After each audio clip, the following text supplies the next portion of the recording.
In the quiet depths of our minds where the chaos of the world fades into a whisper, we find the essence of who we truly are.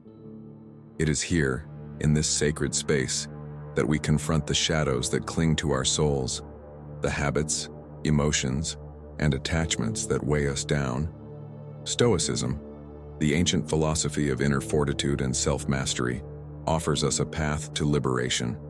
It is not a path of escape, but of confrontation, a path where we face the storms within and emerge stronger, wiser, and freer.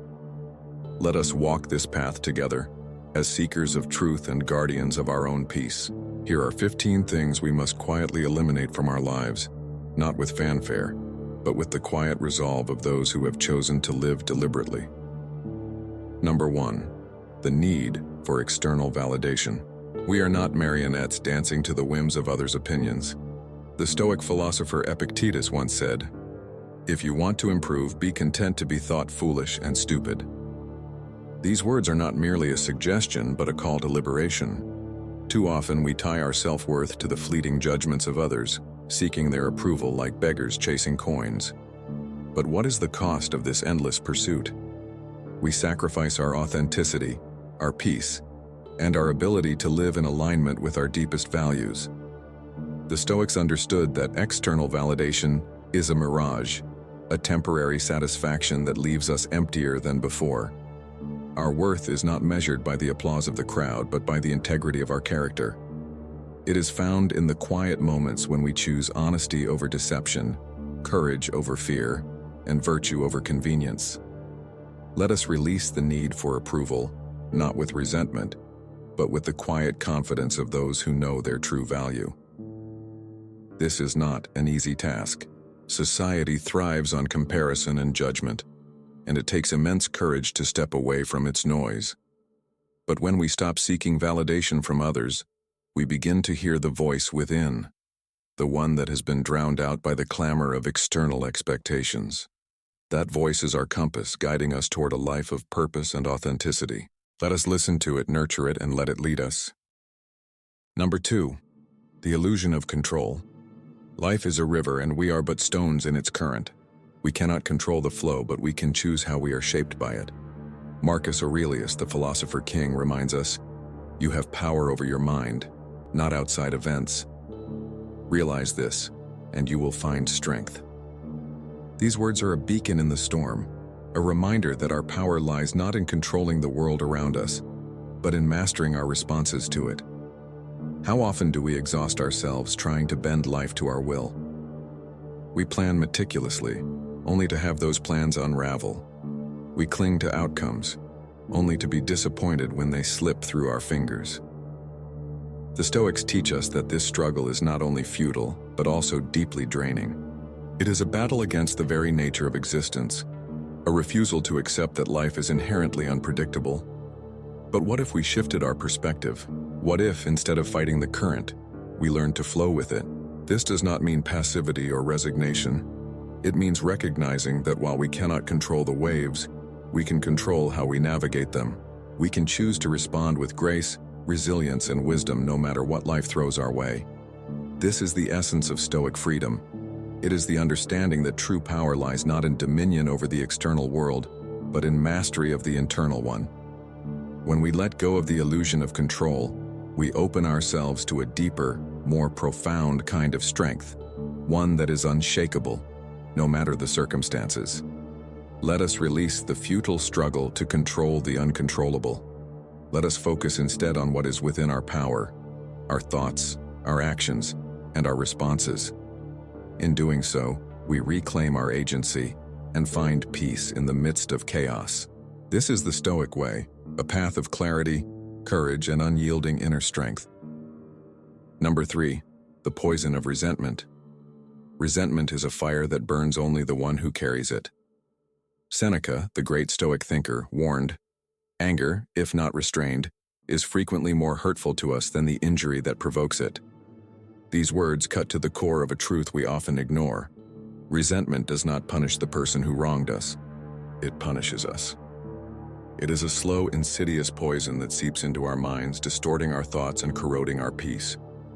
When we hold on to resentment, we chain ourselves to the past. We replay the hurt, the injustice, the betrayal, as if reliving it will somehow undo it. But all it does is keep the wound open, festering and raw. The Stoics understood that forgiveness is not about excusing the actions of others or pretending the pain never happened. It is about freeing ourselves from the grip of bitterness. Forgive not because others deserve it, but because you deserve peace. This is not an easy task. Resentment often feels justified, even righteous. But the Stoics challenge us to rise above this emotional trap. They remind us that we cannot control the actions of others, but we can control how we respond. We can choose to release the weight of grudges, to let go of the need for retribution, and to focus instead on our own growth and well-being. Imagine resentment as a heavy stone you've been carrying in your heart. Every day it weighs you down, saps your energy, and clouds your vision. Now imagine setting that stone down. Feel the lightness, the freedom, the clarity that comes with it. This is the power of forgiveness. It is not a gift to others, it is a gift to yourself. Let your soul breathe freely, unburdened by the past, and step into the present with a heart unshackled by resentment. Number 4, the fear of failure. Failure is not the opposite of success, it is its teacher. The Stoics believed that obstacles are opportunities in disguise. As Marcus Aurelius wrote, "The impediment to action advances action. What stands in the way becomes the way." These words are a profound reminder that failure is not something to be feared or avoided, but something to be embraced as a necessary part of growth. Yet so many of us live in the shadow of this fear. We hesitate to take risks, to pursue our dreams, to step outside our comfort zones, all because we dread the possibility of falling short.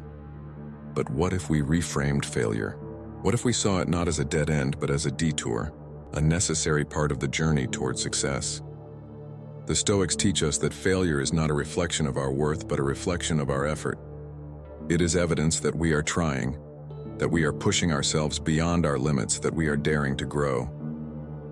Every failure carries with it a lesson, a hidden gem of wisdom that can only be uncovered through experience. When we embrace failure as a guide, we transform it from an enemy into an ally. Consider the greatest minds and achievers in history. They did not succeed because they never failed. They succeeded because they refused to let failure define them. Thomas Edison, for example, famously said, "I have not failed. I've just found 10,000 ways that won't work." This is the Stoic mindset, a relentless focus on progress, not perfection. So let us sharpen our resolve through failure, not in spite of it. Let us see every setback as a stepping stone, every mistake as a lesson, and every obstacle as an opportunity. When we do this, we strip the failure of its power to intimidate us. We become unstoppable, not because we never fall, but because we always rise. This is the Stoic way, a path of resilience, courage, and unyielding determination. Let us walk it together, not as victims of fear, but as masters of our own destiny. For in the words of Marcus Aurelius, the obstacle is the way. Embrace it, learn from it, and let it propel you forward. Number 5, the tyranny of desire. Desire is a hunger that can never be satisfied. It is a relentless force, always whispering in our ears, urging us to want more, to chase more, to accumulate more. But no matter how much we acquire, the hunger remains. It chains us to an endless cycle of pursuit, leaving us perpetually unsatisfied, always searching for the next thing that will finally bring us happiness. Epictetus, the Stoic philosopher who rose from slavery to become one of history's greatest teachers, saw through this illusion. He taught, "Wealth consists not in having great possessions, but in having few wants." These words are a profound antidote to the modern world's obsession with consumption and accumulation. True wealth, according to the Stoics, is not measured by what we own, but by what we can live without. The tyranny of desire lies in its ability to distort our priorities. It convinces us that happiness is just one more purchase, one more achievement, one more milestone away. But the Stoics remind us that this is a lie. Happiness is not found in the external world. It is cultivated within. It comes from quieting the endless cravings and finding contentment in what we already have. This is not a call to abandon ambition or to stop striving for improvement. It is a call to examine our desires, to question whether they serve us or enslave us. Are we chasing things because they align with our values, or because society has told us we should? Are we seeking fulfillment in the right places, or are we chasing shadows? The Stoics challenge us to practice ataraxia, a state of inner tranquility achieved by freeing ourselves from the grip of desire. This does not mean living a life of austerity or deprivation. It means finding joy in simplicity, gratitude in the present, and freedom in detachment. When we quiet the noise of desire, we create space for what truly matters: peace, purpose, and connection. Let us break free from the tyranny of desire. Let us redefine wealth not as the abundance of possessions, but as the absence of need. In doing so, we reclaim our freedom and discover the profound contentment that comes from within. Living a life of austerity, deprivation, finding joy, quiet the noise, desire, space, peace, purpose, connection. Break free, tyranny of desire. Redefine wealth, absence of need. Reclaim freedom, profound contentment comes from within. Number 6, the burden of the past. The past is a ghost that haunts only those who invite it in. It lingers in the corners of our minds, whispering regrets, mistakes, and sorrows. But the Stoics remind us that the past is not a prison unless we choose to make it one. Seneca, the philosopher who faced exile and betrayal with unshakable calm, advised, "We suffer more often in imagination than in reality." These words are a powerful reminder that much of our pain is self-inflicted, born from our inability to let go. How often do we allow yesterday's mistakes to rob us of today's peace? We replay conversations, wishing we had said something different. We dwell on failures, convinced they define us. We carry the weight of old wounds, as if holding on to them will somehow heal us. But the truth is, the past is gone. It cannot be changed, only learned from. The Stoics teach us that the burden of the past is not in the events themselves, but in how we choose to remember them. We have the power to reframe our experiences, to see them not as sources of shame or regret, but as lessons that have shaped us into who we are today. Every mistake, every failure, every heartbreak has contributed to our growth. They are not chains to bind us, but stepping stones to guide us. To release the past is not to forget it, but to forgive it. To forgive ourselves and others for what cannot be undone. It is to step into the present moment with clarity and purpose, unburdened by what has already happened. The present is the only moment we truly have, the only moment where we can act, create, and live. Imagine the past as a heavy backpack you've been carrying for years. Inside it are stones labeled with every regret, every mistake, every hurt. You don't need to carry them anymore.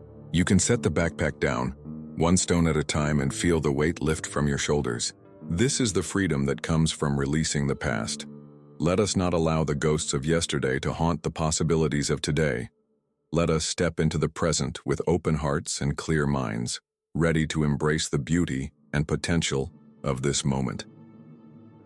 For in the words of Marcus Aurelius, the present is all that they can give up. Since that is all you have, and what you do not have, you cannot lose. This is the Stoic way, a path of liberation, clarity, and unshakable presence. Let us walk it together, free from the burdens of the past, and fully alive in the now. Number 7, the noise of complaining. Complaining is the language of the powerless. It is a habit that drains our energy, clouds our vision, and traps us in a cycle of negativity. When we complain, we give away our agency, surrendering to the illusion that we are victims of circumstance. Marcus Aurelius, the philosopher king who ruled an empire, understood this deeply. He urged, "Do not waste what remains of your life in speculating about your neighbors, unless with a view to some mutual benefit. To wonder what so-and-so is doing and why is to lose the opportunity to do something useful."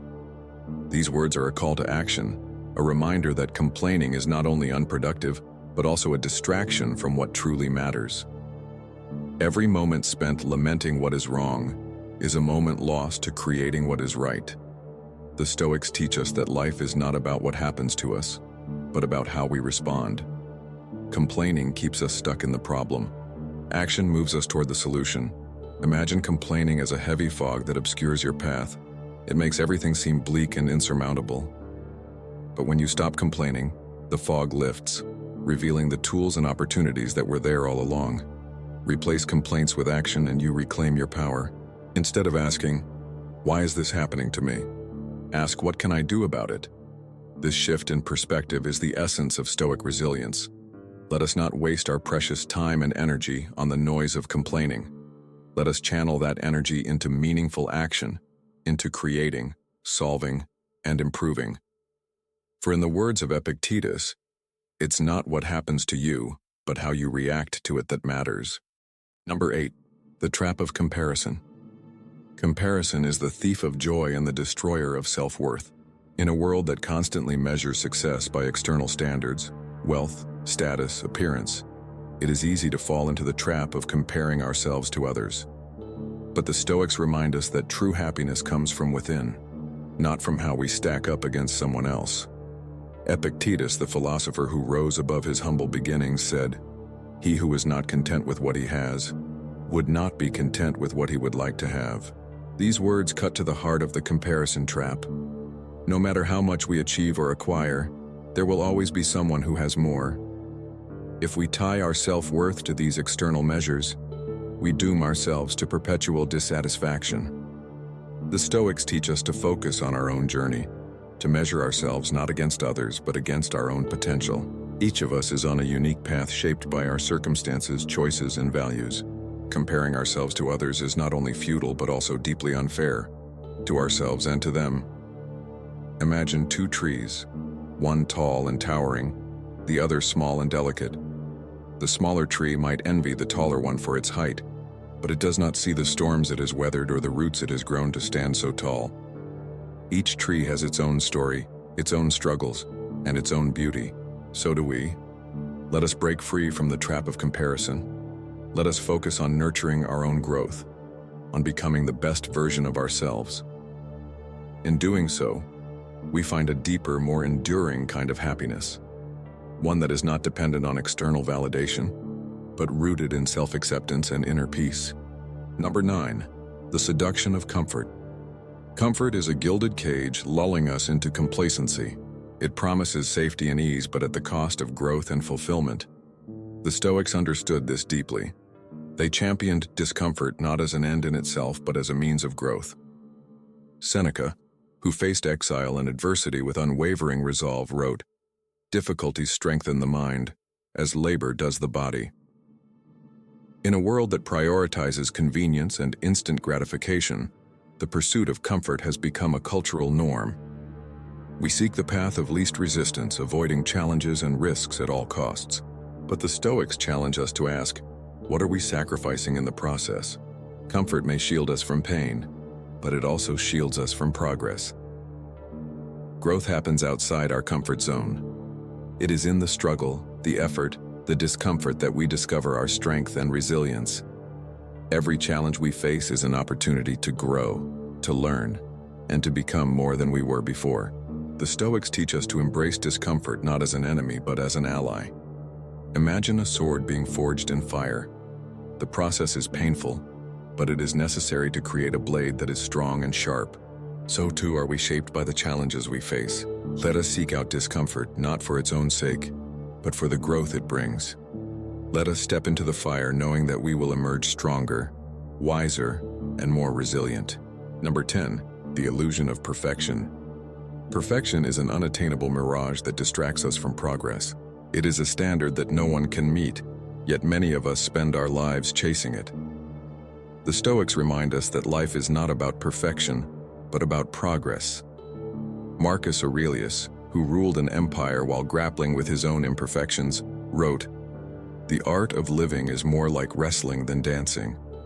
Life is messy, imperfect, and beautifully human. It is full of stumbles, setbacks, and surprises. Yet, we often berate ourselves for not being perfect, for not having it all figured out." The Stoics challenge us to let go of this impossible standard and to embrace the messiness of life. Striving for excellence is noble, but striving for perfection is paralyzing. It keeps us from taking risks, from trying new things, from being fully human. The Stoics teach us to find beauty in the struggle, to see our imperfections not as flaws, but as opportunities for growth. Imagine a potter shaping clay. The process is messy and the final product is never perfect. But there is beauty in the imperfections, in the unique fingerprints left on the clay. So too are our lives, shaped by our struggles and imperfections. They are what make us human, what make us real. Let us release the illusion of perfection. Let us strive for excellence, but embrace the messiness of the journey. Let us find beauty in the struggle, and let our imperfections be a testament to our humanity. For in the words of Marcus Aurelius, what stands in the way becomes the way. This is the Stoic way, a path of resilience, growth, and unyielding authenticity. Let us walk it together, free from the burdens of perfection, and fully alive in the beauty of the imperfect present. Number 11. The weight of regret. Regret is a heavy chain that binds us to what could have been. It is a shadow that follows us, whispering of missed opportunities, wrong choices, and paths not taken. The Stoics, however, offer us a way to break free from this weight. They taught that every experience, good or bad, is a lesson. Seneca, the philosopher who faced exile and personal tragedy with unshakable calm, wisely noted, "We are more often frightened than hurt, and we suffer more from imagination than from reality." Regret is often a product of our imagination. We replay past events, imagining how things could have been different, how we could have acted differently. But this mental exercise is not only futile, it is also deeply harmful. It keeps us anchored to the past, preventing us from fully engaging with the present. The Stoics challenge us to see regret not as a burden, but as a teacher. Every mistake, every failure, every missed opportunity carries with it a lesson. The question is not, what could I have done differently? But what can I learn from this? Letting go of regret does not mean forgetting the past. It means reframing it. It means seeing our mistakes not as sources of shame, but as stepping stones to wisdom. It means forgiving ourselves for being human, for being imperfect, for being works in progress. When we do this, we free ourselves from the chains of regret and open ourselves to the possibilities of the present. Imagine regret as a heavy stone you've been carrying in your heart. Every day it weighs you down, saps your energy, and clouds your vision. Now imagine setting that stone down. Feel the lightness, the freedom, the clarity that comes with it. This is the power of letting go. It is not about erasing the past, but about learning from it and moving forward with wisdom and grace. Number 12. The distraction of gossip. Gossip is a shallow pursuit that diminishes both the speaker and the listener. It is a distraction, a way of filling the silence with noise, of avoiding the deeper, more meaningful conversations that require vulnerability and courage. Marcus Aurelius, the philosopher king who ruled an empire, warned, "When you wake up in the morning, tell yourself, the people I deal with today will be meddling, ungrateful, arrogant, dishonest, jealous, and surly." These words are not a call to cynicism, but a reminder to rise above the pettiness that often characterizes human interactions. Gossip is a trap, a way of diverting our attention from what truly matters. It feeds on judgment, comparison, and negativity, leaving us feeling emptier than before. The Stoics teach us to focus not on the flaws of others, but on our own growth and virtue. When we engage in gossip, we give away our power. We become participants in a cycle of negativity that benefits no one. But when we choose to rise above it, we reclaim our agency. We choose to focus on what is meaningful, on what uplifts and inspires. We choose to be builders, not destroyers. Imagine gossip as a storm swirling around you, pulling you in. You have a choice: to be swept up in its chaos or to stand firm, rooted in your values. The Stoics challenge us to choose the latter, to be a beacon of integrity in a world often consumed by pettiness. Let us rise above the distraction of gossip and focus on what truly matters: our own growth, our relationships, and our contribution to the world. Number 13. The addiction to busyness. Busyness is often a mask for avoidance. It is a way of filling our days with noise and activity, of avoiding the stillness and reflection that are essential to a meaningful life. The Stoics valued leisure, not as idleness, but as a time for contemplation, for the cultivation of the inner self. Seneca, the philosopher who wrote extensively on the value of time, advised, "Leisure without books is death, and burial of a man alive." In a world that glorifies busyness, the Stoics remind us of the importance of slowing down. Busyness is not a badge of honor. It is often a sign of imbalance, of a life out of sync with its true priorities. When we are constantly busy, we lose touch with ourselves. We become reactive rather than intentional. We lose sight of what truly matters. The Stoics challenge us to create space for silence, for thought, for the cultivation of our inner world. This is not a call to abandon our responsibilities, but to approach them with greater mindfulness and purpose. It is about finding balance, about making time for what nourishes our souls. Imagine busyness as a rushing river, carrying you along with its current. You have a choice: to let it sweep you away, or to step onto the shore, to pause, to reflect, to reconnect with yourself. The Stoics teach us to choose the latter, to create moments of stillness in the midst of the chaos. In doing so, we reclaim our agency and rediscover what truly matters. Number 14, the fear of death. Death is not the enemy, it is the natural conclusion of life. The Stoics embraced mortality as a reminder to live fully, to make the most of the time we have. Marcus Aurelius, who ruled an empire while grappling with his own mortality, wrote, "Do not act as if you were going to live 10,000 years. Death hangs over you. While you live, while it is in your power, be good." These words are a call to action, a reminder that life is fleeting and precious. The fear of death often paralyzes us, keeping us from taking risks, from pursuing our dreams, from living authentically. But the Stoics teach us to see death not as a threat, but as a motivator. It is the awareness of our mortality that gives life its urgency, its beauty, its meaning. When we confront the reality of death, we are forced to ask ourselves, am I living the life I want to live? Am I making the most of the time I have? These questions are not meant to frighten us, but to inspire us. They remind us to live with purpose, to prioritize what truly matters, to let go of what does not. Imagine death as a mirror, reflecting back to us the truth of our lives. What do you see? Are you living in alignment with your values, with your deepest desires? The Stoics challenge us to let the awareness of death inspire us to live fully, to love deeply, and to leave a legacy of virtue. Number 15, the neglect of virtue. Virtue is the highest good, the foundation of a life well lived.